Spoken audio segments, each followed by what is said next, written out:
எம்மியா வந்திருக்குங்க. பாருங்க, இது ஒரு நல்ல ரெசிபிஸோட உங்களை மீட் பண்றேன். அது வரைக்கும் ஐயோ எனக்கு இதெல்லாம் மறந்து போயிட்டீங்க.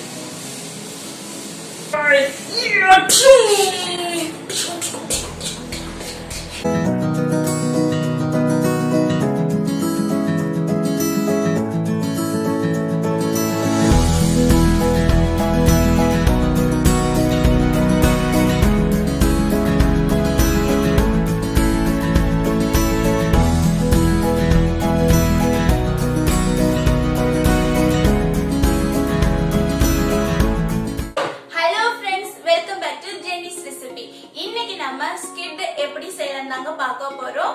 வீடியோவை கண்டினியூ பண்ணுங்க. வீடியோ உங்களுக்கு ரொம்ப பிடிச்சதுன்னா மறக்காம நீங்க சப்ஸ்கிரைப் பண்ணுங்க.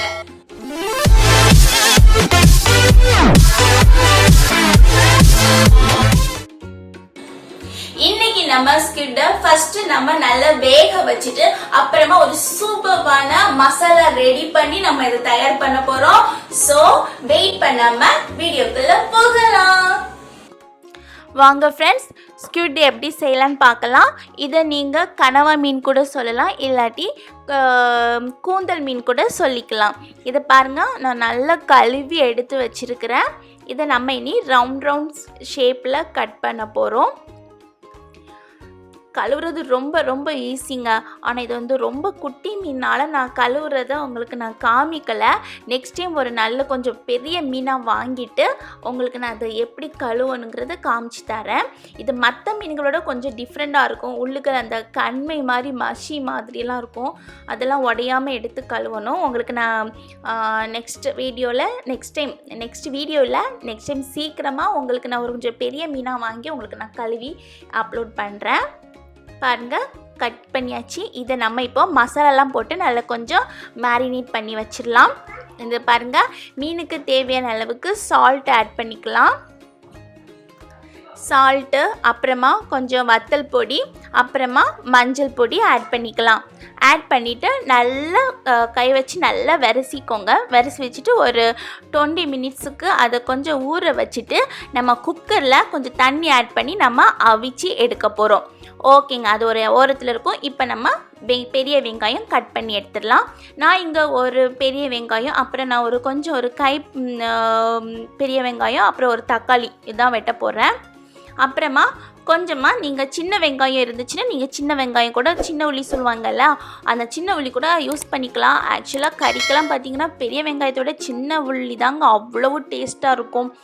சரி, இப்போ நம்ம தக்காளி கட் பண்ணிடலாம்.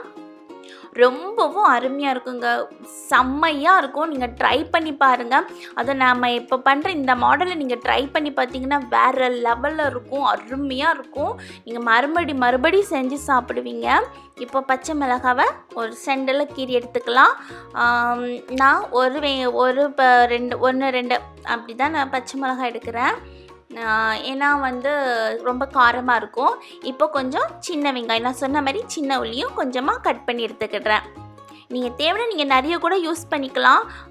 பெரிய வெங்காயம் கொஞ்சம் கம்மியாக போட்டுட்டு சின்ன வெங்காயம் கூட ஜாஸ்தியாக ஆட் பண்ணிக்கலாம். ரொம்பவும் அருமையாக இருக்கும். இது கொஞ்சம் டேஸ்ட்டை கொஞ்சம் கூட்டியே ஓகே, இப்போ நம்ம வந்து மசாலா ரெடி பண்ணுறதுக்கு முன்னாடி மசாலாவுக்கு முக்கியமான ஒரு இது நம்ம வந்து ஃப்ரை பண்ணி எடுக்க போகிறோம். அது வேறு ஒன்றும் இல்லைங்க, துருவின தேங்காய்.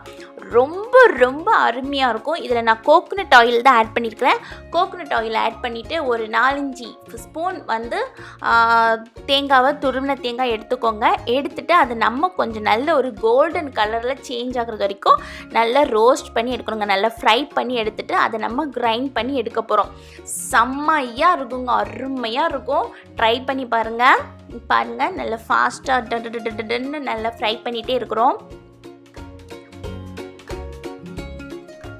அருமையாக இருக்கும். உங்களுக்கு இது கண்டிப்பாக பிடிக்கும். நீங்கள் பார்க்குறத விட சொல்லுவாங்க இல்லையா, ஒருத்தனை பார்த்தா நல்லா இருக்காதுங்க, பார்க்க தான் நல்லாயிருக்கும். அதே மாதிரி நீங்கள் இந்த வீடியோவை பார்க்குறதுக்கு எப்படி இருக்குன்னு தெரியல, ஆனால் நீங்கள் ட்ரை பண்ணி பார்த்தீங்கன்னா மறுபடியும் பார்க்கவும் தோணும், மறுபடி சமைச்சு சாப்பிடவும் தோணுங்க.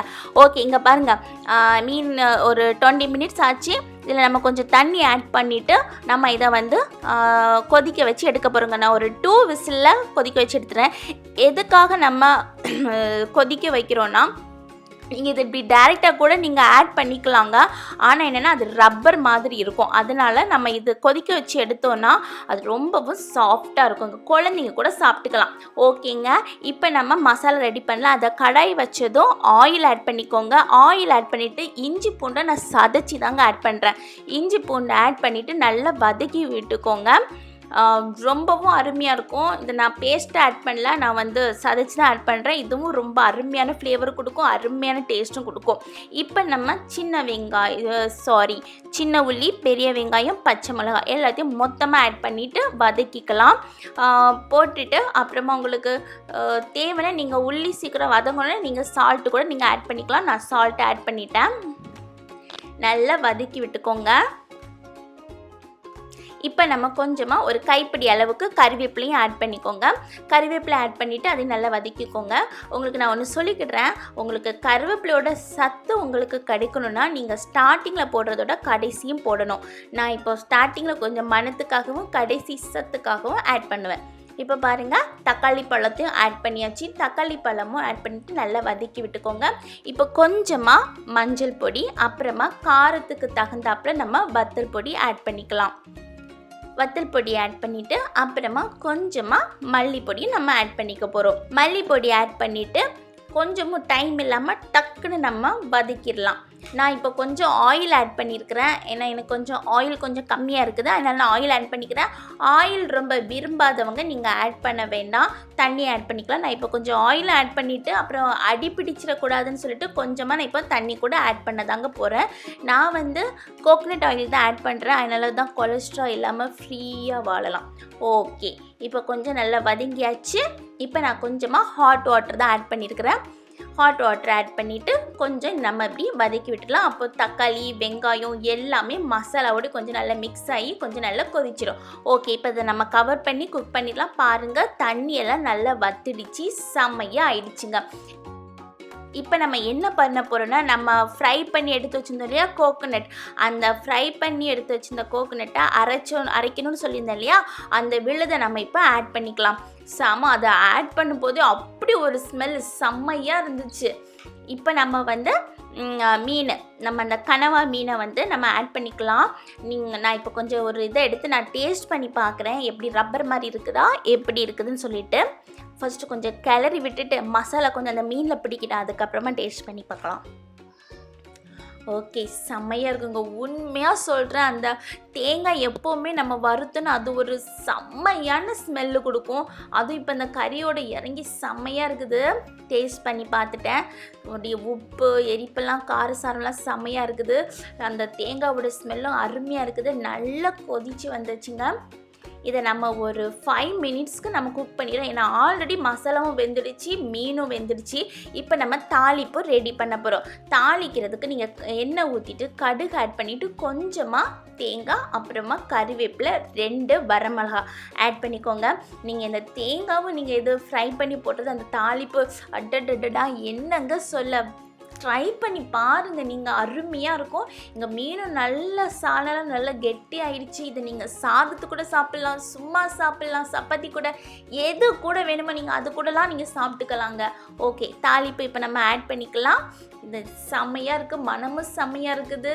இதை நம்ம இப்போ வந்து அந்த தாளிப்பு நம்ம தயார் பண்ணோம் இல்லையா, அதில் கொஞ்சம் சால்னை ஆட் பண்ணிவிட்டு எல்லாத்தையும் ஒட்டு மொத்தமாக வேஸ்ட்டு பண்ணாமல் வலித்து எடுத்துடணுங்க. நான் அப்படி தாங்க பண்ணுவேன். ஓகேங்க, ரொம்பவும் அருமையாக இருக்கும். இதே மாதிரி இன்ட்ரெஸ்டிங்கான உங்களுக்கு டிஷ்ஷெல்லாம் நீங்கள் தெரிஞ்சுக்கணுன்னா இது வரைக்கும் ஜெனிஸ் ரெசிபி சேனலை சப்ஸ்கிரைப் பண்ணாத நீங்கள் மறக்காமல் சப்ஸ்கிரைப் பண்ணுங்கள். இப்போ பாருங்கள், நம்ம கனவா மீன் தயார். இதை நம்ம ஒரு பிளேட்டில் ட்ரான்ஸ்ஃபர் பண்ணிக்கலாம். அட்டடடா, ஸ்மெல்லும் இழுக்குது, மீனும் இழுக்குது. ஐயோ, பிளேட்டு வான்னு அழிக்குது, சாப்பிட புகுந்துட போகிறோம். ஓகேங்க, நீங்களும் மறக்காமல் ட்ரை பண்ணுங்கள். ஓகே ஃப்ரெண்ட்ஸ், ஸ்குவிட் ரொம்பவும் அருமையா எம்மியா வந்திருக்குங்க. நீங்களும் பார்த்து ரொம்பவே என்ஜாய் பண்ணிருப்பீங்கன்னு நினைக்கிறேன். மறக்காம உங்க வீட்ல ட்ரை பண்ணி பார்த்து எப்படி வந்துன்னு எனக்கு கமெண்ட் பண்ணுங்க. இது ஒரு நல்ல ரெசிபிஸோட உங்களை மீட் பண்றேன் friends. until then, bye bye and take care.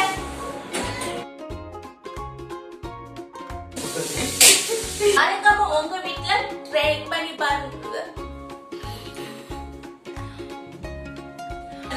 அப்பந்தான் எந்த ஒரு என்ன சொன்ன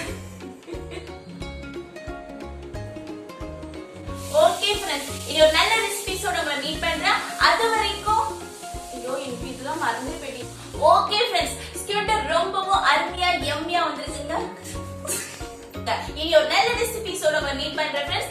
அது வரைக்கும் சொல்ல மாட்டேன்.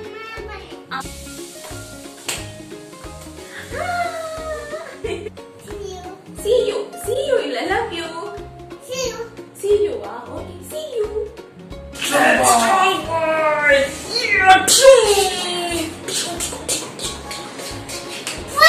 Polish car. Ama.